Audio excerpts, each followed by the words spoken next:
Hello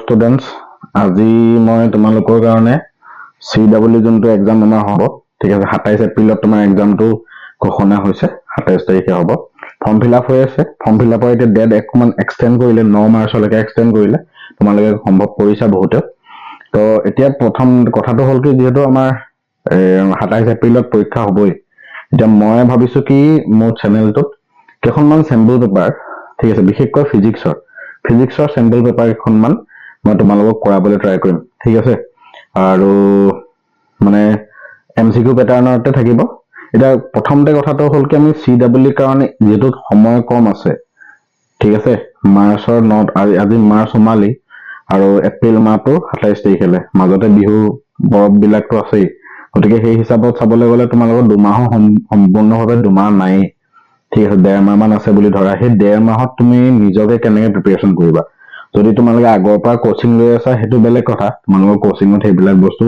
দিয়া থাকিব কিন্তু উইদাউট কোচিং তুমি যদি ভাবিছা যে মই উইদাউট কোচিং এই বছৰতে CW টো ক্ৰেক কৰিব বিচাৰো তাৰ কাৰণে কেইটামান মই স্টেপছ দিম হেকিটা তোমালোকে ফলো কৰিবা কাৰণ এটো বোৰ্ড এক্সাম নহয় এটো হৈছে CW এক্সাম যাৰ সহায়ত তুমি বিটেক কৰিব পাৰিবা ঠিক আছে তো প্ৰথম কথা হ'ল কি CW টো কিহৰ কাৰণে আমাৰ যোনটো Assam engineering college AEC Jorhat engineering college ঠিক আছে GIST JIST Jorhat institute of science and technology ঠিক আছে আৰু অসমৰ আৰু বেলেগ জায়গাত তোমাৰ কিছুমান যেনেকৈ ধেমাজি ইঞ্জিনিয়াৰিং কলেজ ঠিক আছে তাৰপিছত আমাৰ গোলাঘাট ইঞ্জিনিয়াৰিং কলেজ এনেকুৱা ধৰণৰ কলেজ বিলাক যোনটো Assam government Assam science and টেকনলজিৰ আন্ডাৰত এই আষ্টুৰ আন্ডাৰত ঠিক আছে আষ্টুৰ আন্ডাৰত যিমান কিখন কলেজ আছে সেই কলেজ কিখনত এডমিশন পাবৰ কাৰণে মেকানিক্যাল হক ইঞ্জিনিয়াৰিং হক কেমিক্যাল হক কম্পিউটাৰ সায়েন্স হক এই ব্ৰাঞ্চ বিলাকত তুমি ইঞ্জিনিয়াৰিং কৰিবৰ কাৰণে মানে বিটেক ডিগ্ৰী কৰিবৰ কাৰণে ঠিক আছে বিটেক ডিগ্ৰী কৰিবৰ কাৰণে তোমাৰ এই এক্সামটো পতা হয় যাক কি বুলি কোৱা হয় CEE combined entrance engineering entrance exam বুলি কোৱা হয় ঠিক আছে টোটাল এক্সাম প্ৰথমতে এক্সামৰ কাৰণে প্ৰিপাৰেচন কৰাৰ আগতে এক্সাম প্যাটাৰ্ণৰ কথা জানিব লাগিব টোটাল কিমান মাৰ্কছৰ হয় পৰীক্ষাটো 480 মাৰ্কছৰ পৰীক্ষা হয় তো কিমান কোৱেশ্চনছ আহে টোটাল আহে 120 কোৱেশ্চনছ আহে ঠিক আছে 480 মাৰ্কছৰ 120 কোৱেশ্চনছ তাৰ মানে এটাত 4 মাৰ্কছ ইচ ঠিক আছে নেগেটিভ কিমান হ'ব নেগেটিভ হ'ব 1 মাৰ্ক 1/4 নেগেটিভ 1 মাৰ্ক হয় ঠিক আছে এইখিনি কথা তোমালোকে জানিব লাগিব এক্সামটো দিয়াৰ আগতে ঠিক আছে উইদাউট কোচিং তুমি যদি ভাবিছা যে উইদাউট কোচিং মই অকমান কষ্ট কৰিম যদি উইদাউট কোচিং তোমালোকে ভাবিছা যে এন্ট্ৰেন্সটো ক্ৰেক কৰিব পাৰিম না ডেফিনেটলি পাৰিবা কিন্তু তাৰ কাৰণে বহুত কষ্ট কৰিব লাগিব কোচিং নকৰাকও পাৰি কাৰণ মেইন কথা কেলে হ'ল ইয়াত তোমাৰ টাইমটো কম আছে ঠিক আছে টাইমটো কম আছে যেহেতু 1.5 মাহ মান সময় আছে বৰ্ডছ দি পেলাই উঠি যায় গতিকে 1.5 মাহ মান সময় আছে 1.5 মাহ মান তুমি মানে বৰ্ডছৰ কাৰণে যিমান কষ্ট কৰিছা তাতকে ডাবল কষ্ট কৰিব লাগিব এতিয়া CW এক্সামটোৰ কাৰণে কাৰণ এইটো জিটি এক্সাম নহয় আৰু JW কাৰণে যোনে আগৰ পৰা প্ৰিপাৰেচন চলাই আহিছে তেওঁলোকৰ কাৰণে প্ৰবলেম নাই বাৰু তেওঁলোকৰ কাৰণেও মানে একেটা ফ্লোতে বস্তুটো হৈ যাব যোনে নতুনকে একেবাৰে ষ্টাৰ্ট কৰিছে তেওঁলোকে কিন্তু অলপ কষ্ট কৰিব লাগিব তো প্ৰথম কথা আহিলে কি আমাৰ সিলেবাসটো এইখিনিটো হৈছে বেসিক কথা তোমালোকে ফৰ্ম ফিলআপ কৰোতে গমেই পালা সকে স্টেপস গিটা কি ফলো কৰিব লাগিব টোটাল কিমান মাৰ্কস আছে এতিয়া সোৱা প্ৰথমতে কথাটো হ'ল কি তুমি কিমান মাৰ্কস কৰিব লাগিব কেটা কোৱেশ্চন মই অ্যাটেম্প্ট কৰিব লাগিব সোৱা ফিজিক্স কেমিষ্ট্ৰি কি আহিব ফিজিক্স কেমিষ্ট্ৰি আৰু ম্যাথছ আহে হয়নে ফিজিক্স কেমিষ্ট্ৰি ম্যাথছ তো প্ৰতিটোতে তোমাৰ কি আহিব 40 কোৱেশ্চনছ থাকিব 40টা কোৱেশ্চন থাকিব তুমি কৰিব ইমান নালাগে 480 কোৱেশ্চন নালাগে তোমাৰ কি হ'ব যোৱা বছৰ কাট অফ মই জনা মতে যদি কম্পিউটাৰ সায়েন্স ডিপাৰ্টমেন্টত তোমাক লাগে তুমি 200 যদি তোমাক সাপোজ ঠিক আছে যদি তোমাক CS ডিপাৰ্টমেন্ট লাগে তাৰ মানে কম্পিউটাৰ সায়েন্স ডিপাৰ্টমেন্টটো লাগে তেতিয়া হলে তুমি 200 ৰ পৰা 220 এই সিট সাপোজ আসাম ইঞ্জিনিয়াৰিং কলেজত মই মানে একেবাৰে মাৰ্জিন মাৰ্কসটো কৈ আছো যে কিছুমান কলেজত মানে কি হয় ধৰা অলপ কমও হৈ যায় বিশেষকৈ মই AEC আৰু JEC কথা কৈ আছো Assam engineering college and Jorhat engineering college তো তাত তুমি যদি কম্পিউটাৰ সায়েন্স এইটো এই কম্পিউটাৰ সায়েন্স ডিপাৰ্টমেন্ট বা এই ব্ৰাঞ্চটো আজিকালি খুব মানে বহুত ইম্পৰ্টেন্ট ব্ৰাঞ্চ হিচাপে লোৱা হৈছে কাৰণ আজিকালি IT সেক্টৰৰ পৰা ধৰি ধেৰ কাম তোমালোকে জানাই কিমান কাম হৈ আছে হয়নে নহয় সো সেই CS AI আৰ্টিফিশিয়াল ইন্টেলিজেন্স অহাৰ পিছৰ পৰা এই ব্ৰাঞ্চটোৰ ভ্যালুটো বহুত বাঢ়ি গৈছে গতিকে যদি তোমাৰ CW এক্সামটোত আসাম ইঞ্জিনিয়াৰিং কলেজ বা আসাম ইঞ্জিনিয়াৰিঙে হওক বা জেইচি হওক, ভাল কলেজ এখনত যদি তুমি CS ডিপাৰ্টমেণ্টত তোমাক লাগে, তুমি 200ৰ পৰা 220 ভিতৰৰ কি হ'ব এই মাৰ্কসটো, মানে এই মাৰ্কসটো পালে তোমাৰ সেফ হৈ থাকিব। পেপাৰ যদি টান আহে অকমান তোমাৰ কাট অফটো ইফাল সিফাল হ'ব পাৰে, ল' হ'বও পাৰে, ঠিক আছে। মই এটা অনলাইন এভাৰেজ ধৰি লৈছো, ঠিক আছে। তোমালোকে মানে সেইটোত আকৌ কুৱেশ্যন নকৰিবা যে এইটো হলেই হ'ব নেকি, এইটো হল নহয়। চোৱা, ইয়াতকে কমি যাবও পাৰে, ঠিক আছে, ইয়াতকে কমি যাব পাৰে, ইয়াতকে 2, 3 বা 5, 10 তেনেকে বাঢ়ি যাব পাৰে। Date will depend on paper, ঠিক আছে। যোনটো পেপাৰ তোমাৰ কাটিছে, এইবাৰ ধৰি লওক কোনোবা এটা বছৰত পেপাৰ বহুত ইজি আহি গ'ল, চ' ডেফিনেটলি কাট অফ হাই হ'বই। সেইটো তোমালোকে জানাই, নিজৰ বিবেকে গম পোৱাই সেইটো বস্তু। মই গোটেই মানে কি হয়, তোমালোকে যিহেতু কৈ আছিলা CWE কথা, গতিকে মই পেপাৰ কেইখনমান চালো, ঠিক আছে। বিশেষকে পেপাৰৰ কেটেগৰীটো চালো, কোৱালিটিটো চালো যে কিমাননো টাফ আহে কুৱেশ্যন। তোমালোকক মই কেইখনমান চেম্পল পেপাৰ কৰাই দিম, তোমালোকে নিজেই গম পাবা।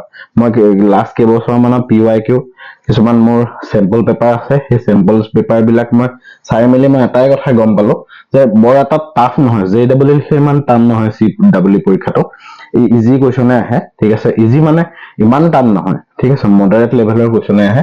গতিকে সেই হিচাপত চাব লাগিব বোলে তোমাৰ 200ৰ পৰা 220 safe score for getting this computer science branch in AEC or JEC, ইফাল ইফাল হ'ব পাৰে দেই। তো যদি বাকী তুমি তোমাৰ যদি স্কৰটো 170 প্লাছ থাকে, 170 প্লাছ থাকে, তেতিয়াহ'লে তুমি AEC বা JEC যিকোনো এটা ব্ৰাঞ্চৰ কাৰণে তুমি এলিজিবল হৈ যাবা, ঠিক আছে। লাষ্ট কেইবছৰ মানৰ কাট অফ, ঠিক আছে।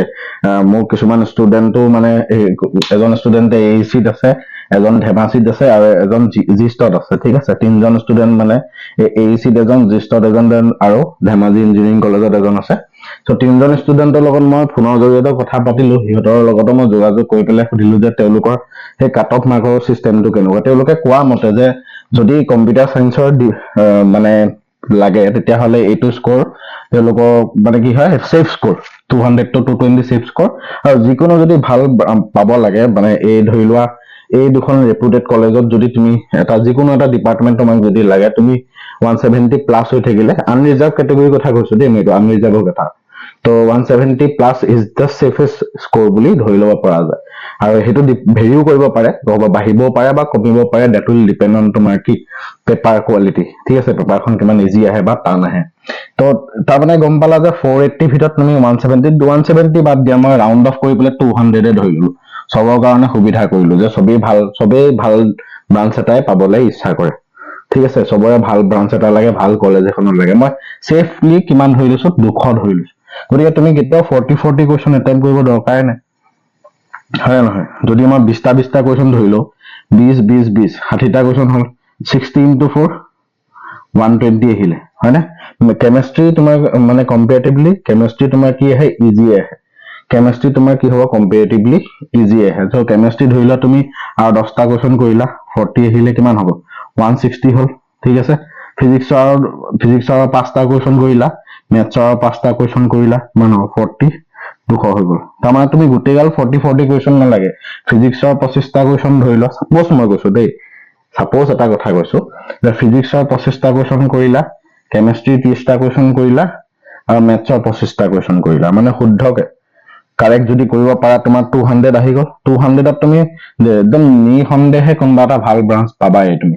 কম্পিউটাৰ চাইন্স ডিপাৰ্টমেণ্টটো পাই যাব পাৰা, JEC বা AEC যদি পেপাৰ কোৱালিটিটো অলপ টাফ হয়, ঠিক আছে। ত' তাৰ কাৰণে পঢ়িব কি লাগিব, পঢ়িব লাগিব তোমালোকে NCERT চিলেবাছখন। যদি ভাবিছা তুমি যে মোৰ 11টো আকৌ পঢ়িব লাগিব, ইমান কম দিনত মোৰ 11 পঢ়িবলৈ টাইম নাথাকে, ত' ডেফিনেটলি তুমি এটা কাম কৰিব পাৰা যে তুমি 12ৰ খনেই, যোনটো 12ৰ চিলেবাছ আছে, ফিজিক্স, কেমেষ্ট্ৰি, মেথছ, 12ৰ যোনটো চিলেবাছ আছে, সেইটো একদম থৰলি NCERT খন পঢ়া, চেম্পলছ পেপাৰ চল্ভ কৰা, মক টেষ্ট কৰা।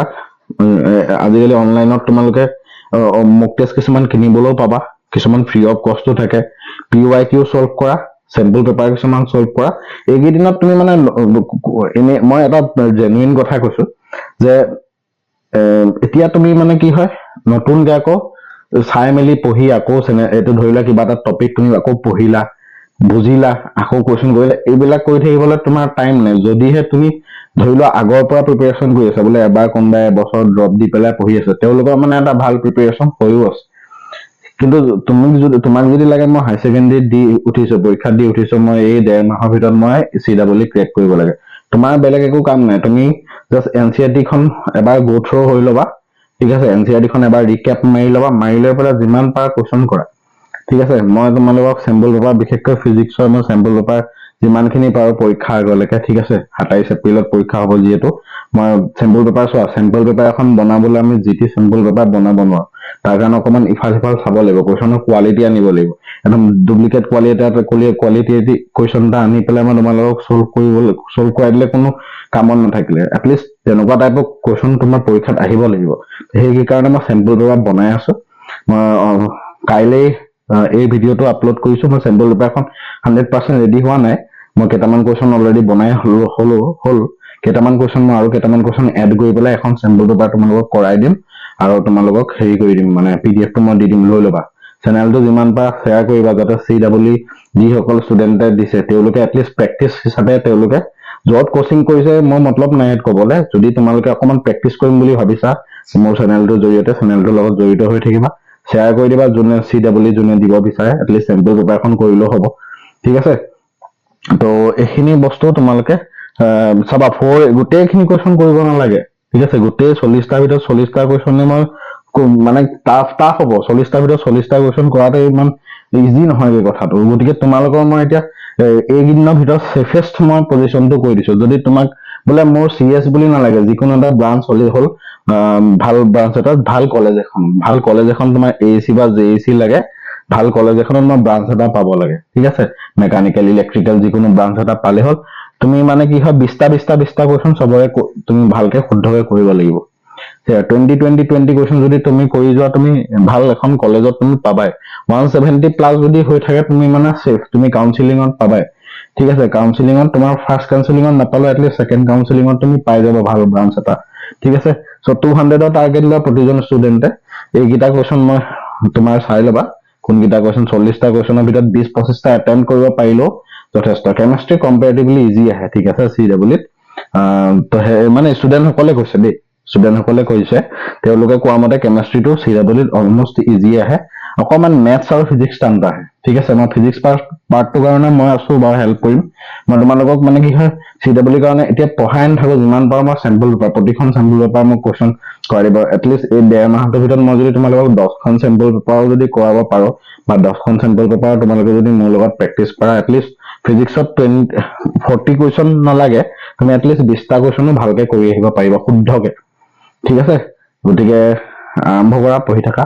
মই আহি আছো তোমালোকৰ মাজত চেম্পল পেপাৰ এখন লৈ পেলাই জয় এখন।